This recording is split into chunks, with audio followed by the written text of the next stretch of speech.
Once upon a time, in a small village in ancient Greece, there lived a young man named Demetrius. Demetrius was known throughout the village as a very intelligent person.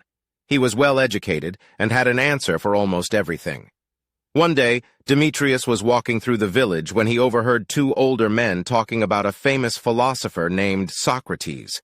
The older men were discussing Socrates' teachings, and one of them mentioned that Socrates once said, "The only true wisdom is in knowing you know nothing." Demetrius couldn't believe what he had heard. How could someone be considered wise if they knew nothing? Determined to prove the older men wrong, Demetrius went to the marketplace and asked everyone he met if they knew who Socrates was and what he meant by his famous quote. But no one had a satisfying answer for him. Frustrated and confused, Demetrius decided to seek out Socrates himself. He searched high and low for the philosopher, asking everyone he met if they knew where he could find him.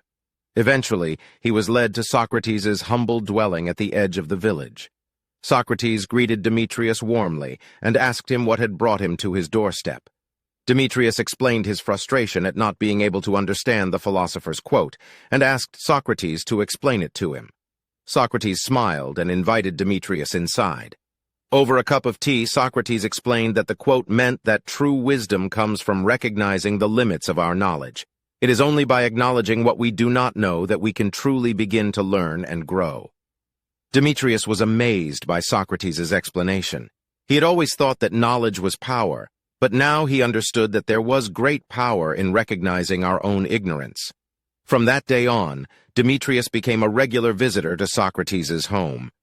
He asked the philosopher many questions, but he always began with the acknowledgement that he knew nothing. And in doing so, he became wiser than he ever thought possible. The moral of the story is that true wisdom comes from recognizing the limits of our knowledge. It is only by acknowledging what we do not know that we can truly begin to learn and grow. Like Demetrius, we should approach life with humility and an open mind, and always be willing to learn from others.